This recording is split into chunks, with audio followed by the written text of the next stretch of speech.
We're going to talk about the combine, but I don't think I could stand to do another rant on the combine. The last time I made a video on it, I was in a phase where I thought having Gabe Geering from the Open Bar podcast rap behind me would sound just lit. And it did, because he sounds awesome, but like it doesn't make for the best video, it turns out. I think I got a little better. I'm playing with lighting. What do you think? I'm sitting further back. I think that's better than trying to figure out how lights work, because you can find great hit root groups. Let's start there. I agree that if you filter my database or anyone else's database, check out at FS_Spaceman, Dave Wright. He's got his own database with pro day stats as well as combine stats, because we do like to put things in we don't care about, but we know other people will sometimes. But Dave's even more of a degenerate than me on the physical metrics, because he even goes pro day numbers. So yeah, definitely check him out. You can find great hit rate groups. I agree.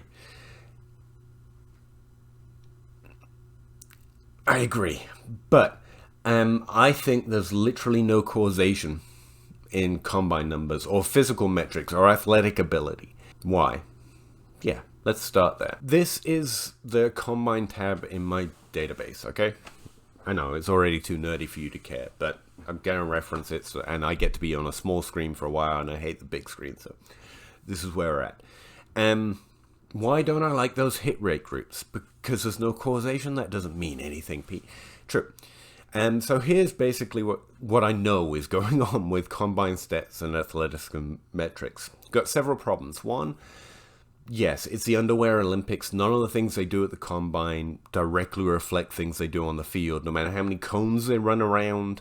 No matter how many times they have to touch their hands to the floor or how many gauntlet drills they do. None of that's actually playing football, and a lot of talent players just aren't going to show up as well in those drills.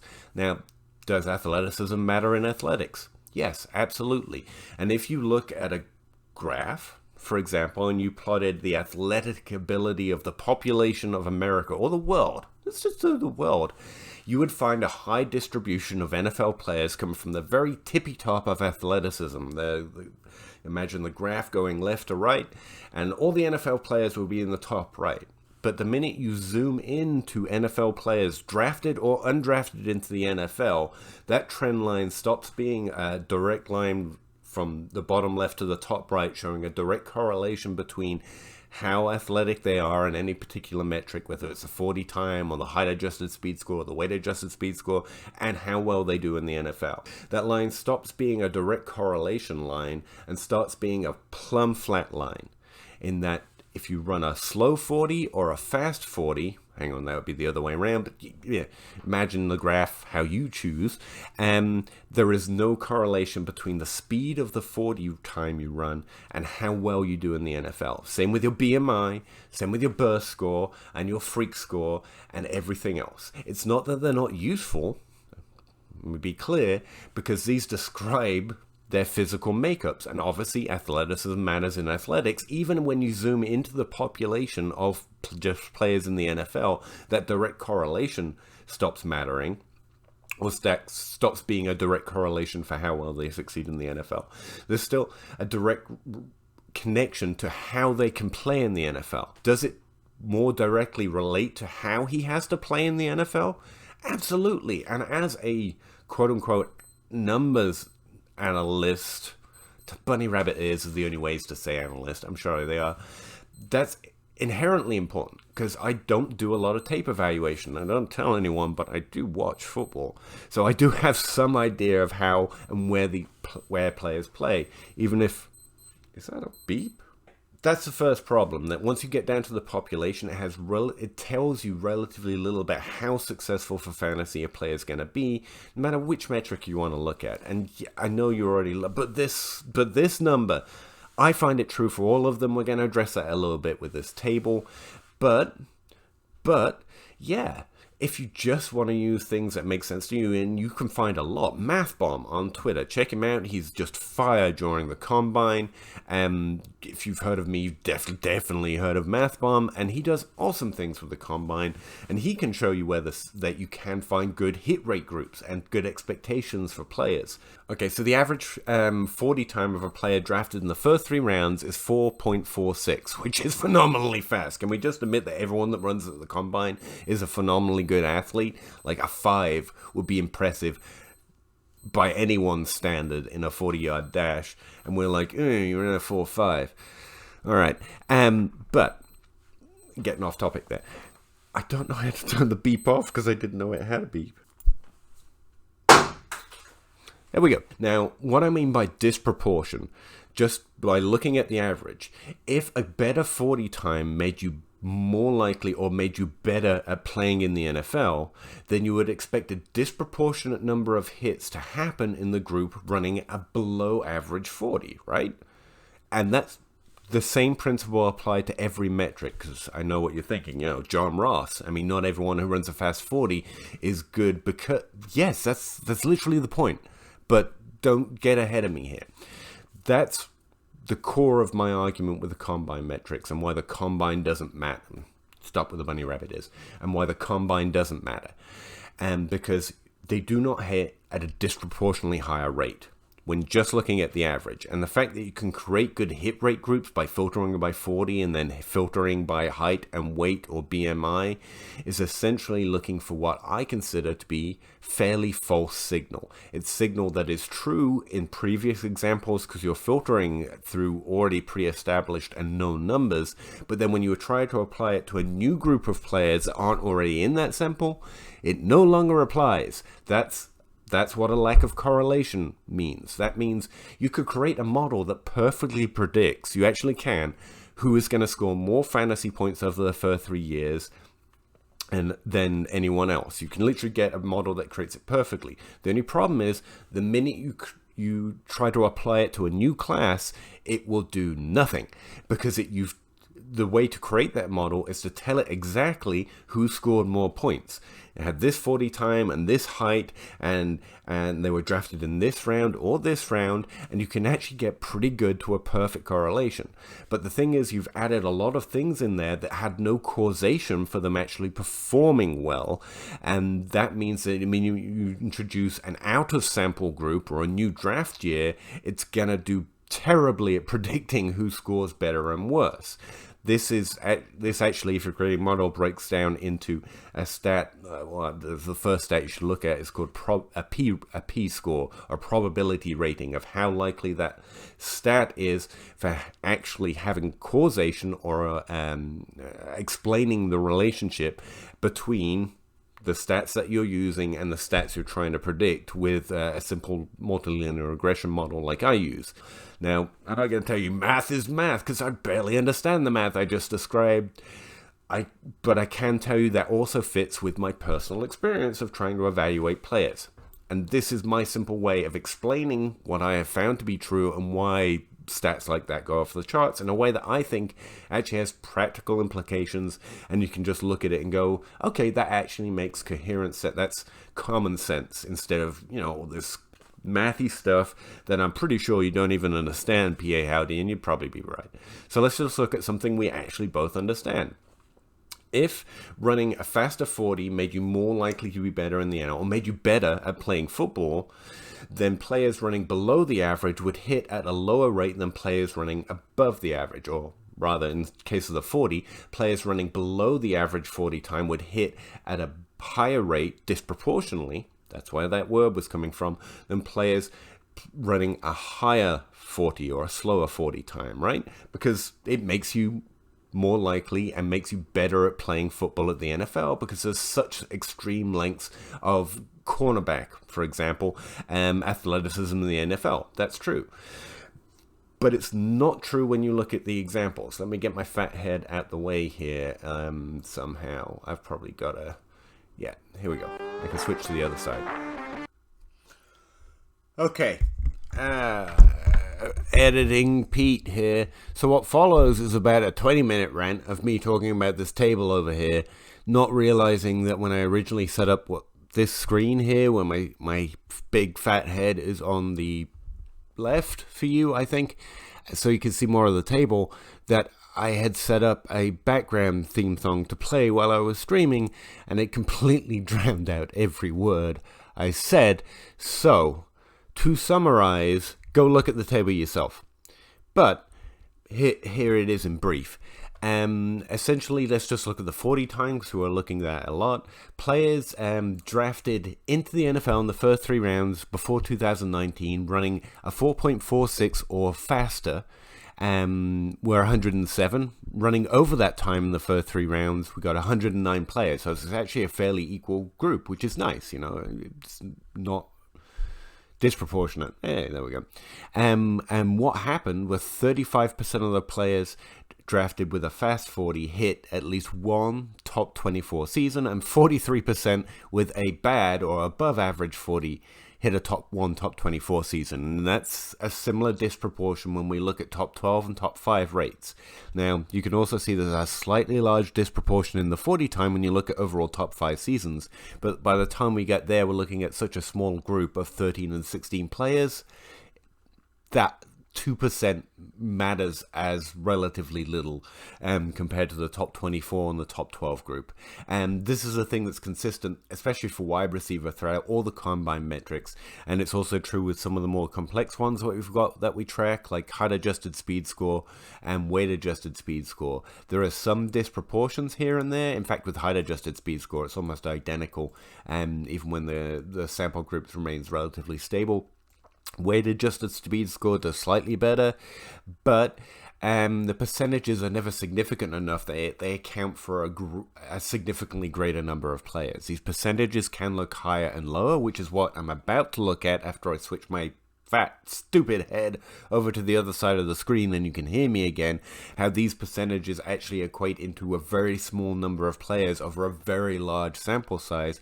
So then when you're looking at one individual draft class with, say, 10 players in it, there's literally no expectation that having a better or worse combine time, just looking at the average, actually makes you more or less likely to hit. Now, the other thing I went over on in depth, to be honest, I thought I remember it going very well. I can't hear it on the video any more than you could if I played it for you, so we're here.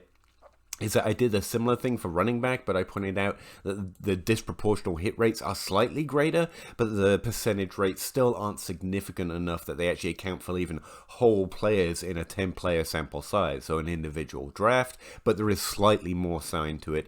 And when you go over and look at tight end, is that there's actually significant disproportion, but it's significant disproportion similar to the way that we find with breakout age. And the reason I put breakout age for running back, wide receiver, and tight end in here as well is because breakout age is a stat hopefully anyone who's looked at my content before knows I used to advocate a lot stronger than I do now. Now I think of it as kind of an indicator stat. There is significance to it, but again, it's not really even a good decision maker between one player or the other when it comes down to that individual decision within an exact draft class. It actually has signal, like athleticism metrics do for tight end, but it's not good enough as really a player evaluation in terms of their overall ability metric.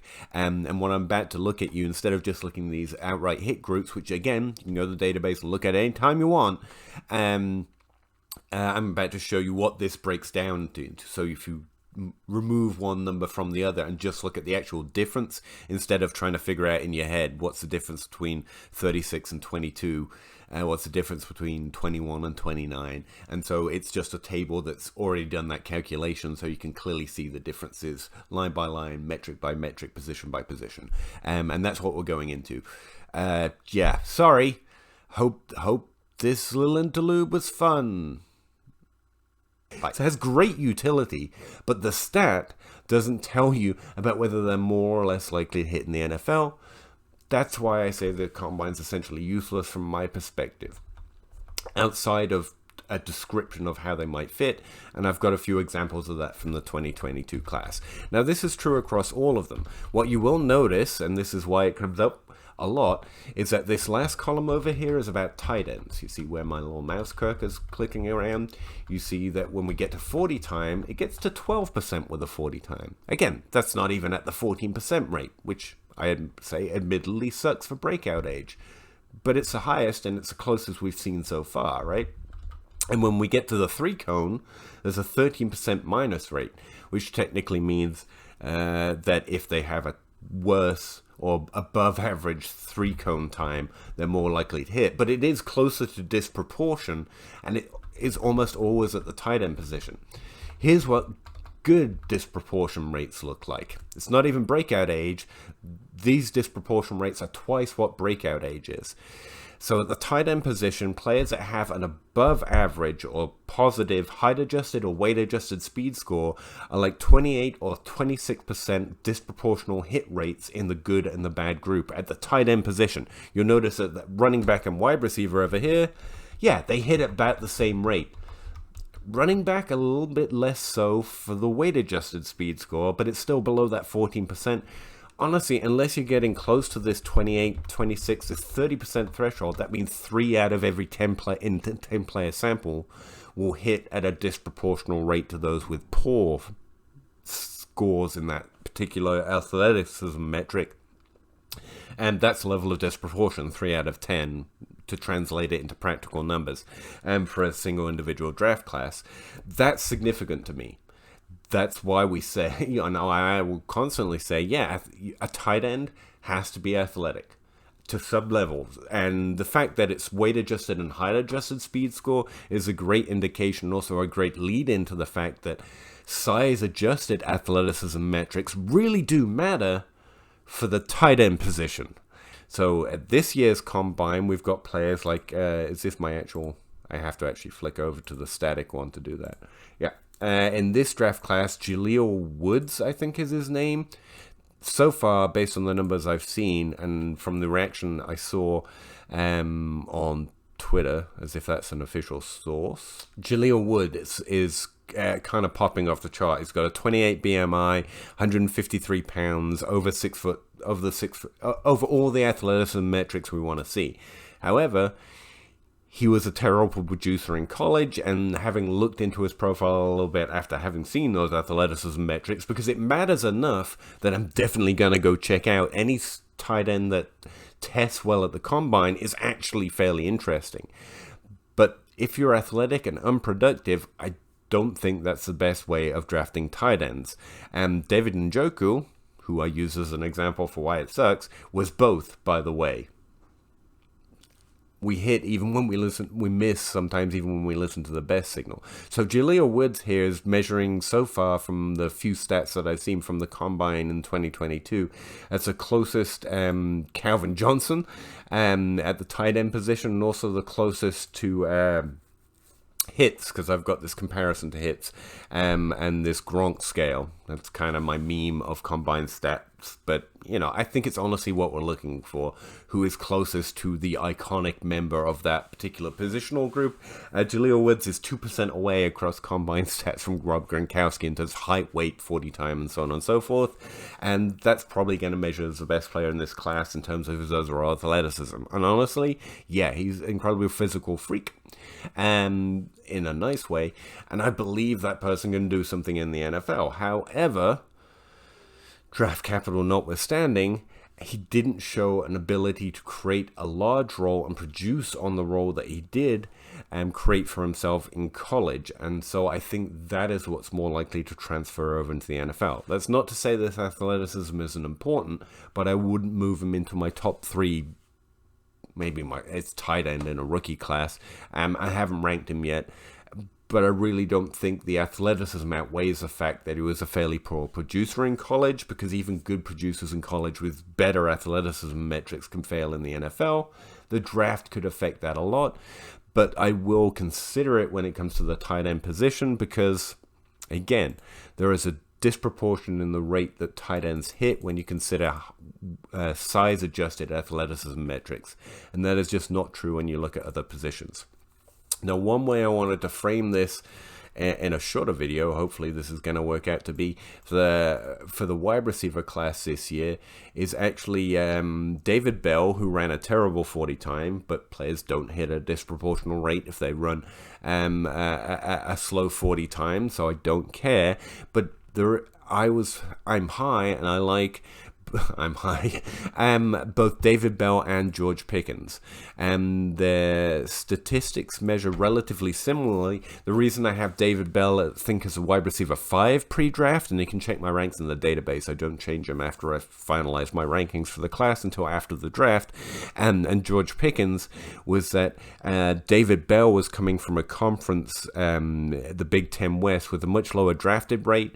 He's coming from Purdue as a team.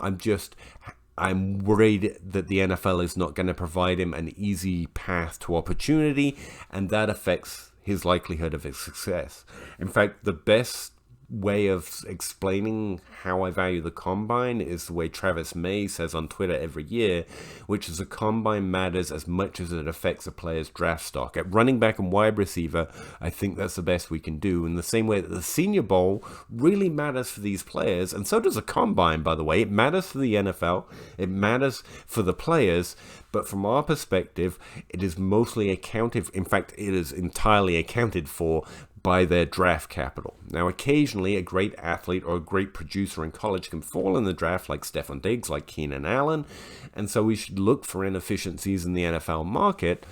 But mostly, especially the Combine and the Senior Bowl, the things that the team and the players seem to value a lot more than the statistics show they should be, it's mostly weighted into their draft capital, and so liking them more because of what they do at the Combine and the Senior Bowl tends to be a function of double or even triple counting things that are already weighted in to what we know of them after the NFL draft. He doesn't say it all that way. That's not everything Travis May says. He just says it matters for as much as it affects their draft capital, because that's a much more succinct way of saying it, and I should probably just have copied them. Anyway, Pickens and Bell. My concern, and the reason I have David Bell in a lower tier than George Pickens, is honestly because I have more expectations, and I can be more certain that George Pickens is going to get higher draft capital because of the conference and the team he was playing for and in. But their statistics, their overall production in college, let's put it that way, not the statistics, I think is both as positive. I think David Bell has one of the most impressive years. It was just shortened to 6 seasons because of 6 games, and because of, I don't know why I'm pointing up, the pandemic is up apparently, and George Pickens only has 2 years as well, because one of his years he didn't play over 6 games, I believe. But digging into their profiles, as my notes should show, I was very impressed with what I found with both of them. Now, looking at them in terms of the combine, I don't like them more or less. Like Zach Reed and some film grinders, I say it can be positive but never negative. I get that, but it's too complicated for me. I want to know more about how they might play in the NFL. Now, based on their combines, George Pickens should be able to play almost any role in terms of his physicality, and based on what we saw him do at the Combine. He ran a 4.47, which is above the average, but at the average, essentially. He's 195 pounds, which is slightly smaller than we would like, but it's within range, and he's 75 inches tall, so he's more than tall enough. Decent vertical, decent broad jump. He did well at the Combine. He's got 102 height-adjusted speed score, 97 weight-adjusted speed score. He's slightly small, based on our ideal, which is obviously Calvin Johnson, and yes, I have a Calvin Johnson scale in here, but I don't care about that. I don't think his combine metrics prove how good he is. I think it tells me more about how he might fit into the NFL. Whereas David Bell is slightly larger. He's at 212 pounds, 72 inches tall, so he's slightly shorter, but also slightly thicker, better quote-unquote BMI, but he ran an absolutely abysmal 40 time relative to NFL prospects anyway. He's phenomenally fast as a human being. As an NFL prospect in this small population, fairly terrible, and he ran a 4.65, and maybe in 3 years we'll hear he had a PCL strain. I don't know, but it is worrying. I can admit that. But based on those no disproportional hit rate groups and the experience I have with looking at prospects, That doesn't make me think he's less good or less likely to be good in the NFL. It does add more to my concerns about his draft capital, but I've already waited for that already because I already knew that his conference was less relevant. However, I recently did a mock draft where David Bell and George Pickens were both drafted in the second round. We pretended we knew what the NFL did, and we drafted accordingly, and when on the clock at the 108, I could choose George Pickens and David Bell. Now, who I chose doesn't really matter, but it really forced me into the decision of what do I think of these players. If that were to happen, they both got second round draft capital, then I would prefer George Pickens over David Bell. Not because he's a better athlete, but because I can have a better expectation that he can fit in more varied ways athletically in the NFL than David Bell. However, since they were both drafted in the second round, I no longer have the concerns that the combine or his conference affected David Bell's path to opportunity in the NFL. So while George Pickens might fit into more roles on more teams, they both have similar, they would in that instance both have similar expectation to a path to opportunity, and I think they both performed as well in terms of college production adjusted for where they were playing. So honestly, it was neck and neck. I just used landing spot based on that mock draft as a way to divide them, and then also which player I wanted to stamp my name on in this very early mock as a brand kind of a thing, I guess. But honestly, that made them neck and neck. If that happens in the real NFL draft, Pickens would be 2 in my ranks, which he already is pre-draft, and David Bell would be 3, because I would have no more concerns about David Bell's expectation to get opportunity. If forced to decide between the two, yeah, I'll take George Pickens 9 times out of 10 if they were real drafts, because I can have more expectation that he fits into more landing spots in more ways, because he is substantially more athletic than David Bell. But that doesn't mean I think George Pickens is better than David Bell at playing in the NFL, because I can have no idea what the role those teams expect to deploy them in, and I have a reasonable suspicion, or my best process brings me to the conclusion that they are both as likely to be good in the NFL based on how well they compare to past prospects who have gone on to do well. So that put them both neck and neck. Now, the reason I'm doing this long conversation about the two is because I'm hoping it alliterates how I find great utility in the combine, but it's mostly narratives at the end, essentially, based on how well they already compare to players across things that actually do have some, not a lot, but some correlation to how well players actually play, and do seem to have some causation for how well they end up doing in terms of playing in the NFL to score fantasy points. And that's it. No, let's do one more from the NFL draft in the 2020 class. Kyren Williams. As I already said, ranting about how the combine doesn't matter, a little bit for running backs, but not enough I would rank or even create hit rate groups out of them comfortably for what I know of what I can do with combine stats I have access to. I just think it has no use. It's essentially useless to me. But Kyren Williams was another player in this class that ran an absolutely abysmal 40 time. He was someone I was fairly high on in terms of his overall production, and I think I had him ranked relatively high. I'm going to pull up my ranks here because I can't remember exactly where I had him ranked. Oh yeah, it's a guy I had ranked just below Kenneth Walker, and I said if Kyren Williams had a better landing spot, I'm not sure I wouldn't like Kyren Williams more than Kenneth Walker, who's this epically productive rushing running back with very little receiving work. But if they both got similar draft capital, then Kyren Williams had a better floor, and I thought a greater potential to work his way into a 3-down role, because he had a history of receiving work. Now, I've heard a lot of people hate Kyren Williams now and always hated him after he ran an abysmal 40 time. What do I do in that situation? Personally, for how I've described the combine mattering, having utility but no correlation. And I think the hit root groups are essentially a myth, creating a false signal for any individual draft class. I don't know.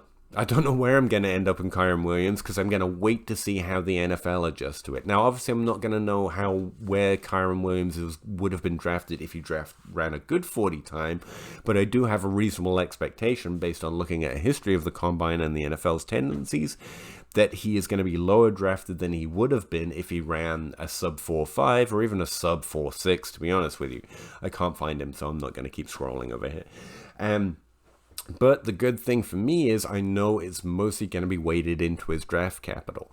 However, because I did find him to be relatively productive with the receiving role in college, if he is lower drafted and therefore falls in rookie drafts, he's one of those players who adds to the I will add him speculatively because we like adding running back speculatively for lower rookie draft picks, or even if it gets bad enough off the waiver wire. Not because he compares well to Austin Eckler as an undrafted free agent, for example, who was very productive because Austin Eckler was also this extreme athlete, and I do know that somewhat matters for earning opportunity at the running back position in the NFL as well, because of those slight tendencies for running backs to have slightly higher disproportional hit rate groups. And that's the way I'm going to weight it. I'm going to wait for the NFL to tell me how much they think it matters, and then probably have above average expectations in his worth as an ad, since he did find a way to be productive in the NFL, in college. And I suspect that players who find ways to be productive in college are more likely to be the players who find ways to be productive in the NFL, because that has some correlation to how well they perform.